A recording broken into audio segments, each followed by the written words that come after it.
Hello students, आज मैं आप लोगों को वसंत का चौथा पाठ चांद से थोड़ी सी गप्पे पढ़ाने जा रही हूँ। ये जो कविता है, इसमें एक 10-11 साल की बच्ची जो है वो चांद से बातें कर रही है। गोल है खूब मगर आप तिरछे नज़र आते हैं ज़रा। बच्ची जो है वो चांद से कहती है कि आप गोल है लेकिन थोड़े से तिरछे नज़र आते हैं। आप पहने हुए हैं कुल आकाश तारों जड़ा। बच्ची कहती है चांद को कि आपको देख के ऐसा लगता है कि आपने पूरे आकाश को पहन के रखा है, मतलब पूरा आकाश आपका वस्त्र है यानी ड्रेस है और आपने पूरे आकाश को पहन के रखा है। सिर्फ मुंह खोले हुए हैं अपना गोरा चिट्टा गोल मटोल, और आपको देख के लगता है कि आपने अपना पूरा मुंह जो है गोरा चिट्टा मुंह, चांद जो है वो पूरा वाइट होता है, तो इसलिए बच्ची ने बोला है कि आपका जो ये गोरा मुंह है, आपको देख के लगता है आपका गोरा मुंह जो है वो आपने खोल के रखा है और पूरे आकाश को आपने वस्त्र जैसे पहन के रखा है। इस तरह बच्ची चांद से बोलती है। अपनी पोशाक को फैलाए हुए चारों मिस्मित, मतलब आपने अपने वस्त्र को जो है वो चारों ओर फैला के रखा है। मतलब आकाश क्या है, आकाश चारों तरफ आकाश है और बीच में चांद है। तो बच्ची चांद से कहती है कि ऐसा लग रहा है कि आपने अपना गोरा चिट्टा जो मुंह है वो खोल के रखा है और चारों तरफ जो है अपना ड्रेस फैला के रखा है, यानी तारों मतलब वस्त्र रूपी आकाश। वस्त्र को बच्ची ने आकाश कहा है, आकाश को वस्त्र बोला है चांद का। तो ऐसा लग रहा है कि आकाश तो चारों तरफ फैला हुआ है, तो आकाश अगर चांद का वस्त्र हुआ तो बच्ची बोल रही है कि चांद आपने पूरे मतलब चारों तरफ अपना आकाश रूपी जो वस्त्र है वो फैला के रखा है। आप कुछ तिरछे नज़र आते हैं, जाने कैसे। और आप जो है वो थोड़े से तिरछे नज़र आते हैं, पता नहीं कैसे, बट आप थोड़े तिरछे नज़र आते हैं। खूब है गोकी, वाह जी वाह, हमको बुद्धू या नीरा समझा है। बच्ची जो है वो चांद से कहती है कि आपने क्या मुझे बुद्धू समझ के रखा है, मुझे क्या कुछ समझ में नहीं आता।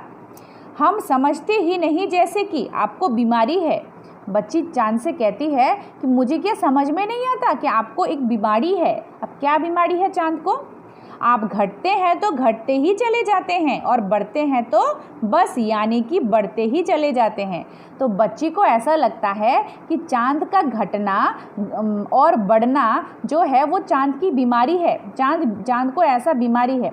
आप लोगों को तो पता है कि 15 दिन बाद पूर्णिमा होती है और इसके बाद 15 दिन बाद फिर अमावस्या होती है।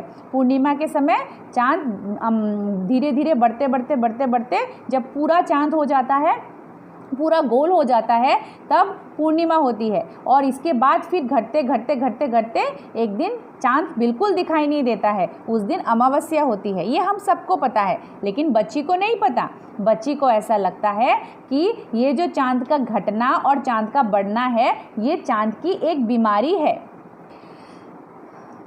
दम नहीं लेते हैं जब तक बिल्कुल गोल नहीं हो जाते। बच्ची चांद से कहती है आप दम ही नहीं लेते, बढ़ते हैं तो बढ़ते ही रहते हैं, जब तक आप पूरे गोल नहीं हो जाते तब तक आप बढ़ते ही रहते हैं।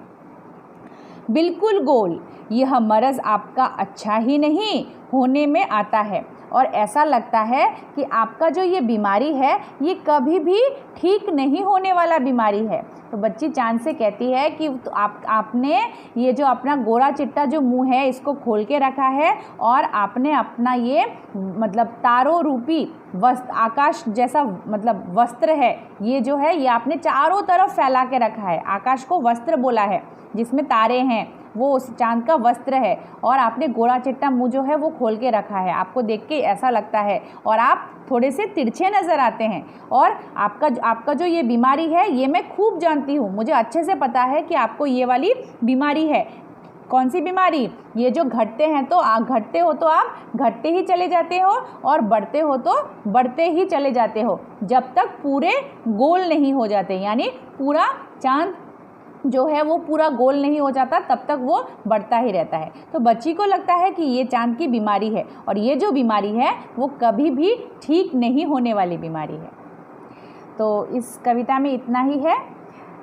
इस कविता के जो लेखक है उनका नाम है शमशेर बहादुर। इस कविता का सार और इसके जो प्रश्न उत्तर है वो मैं आप लोगों को व्हाट्सएप में भेज दूँगी। Thank you.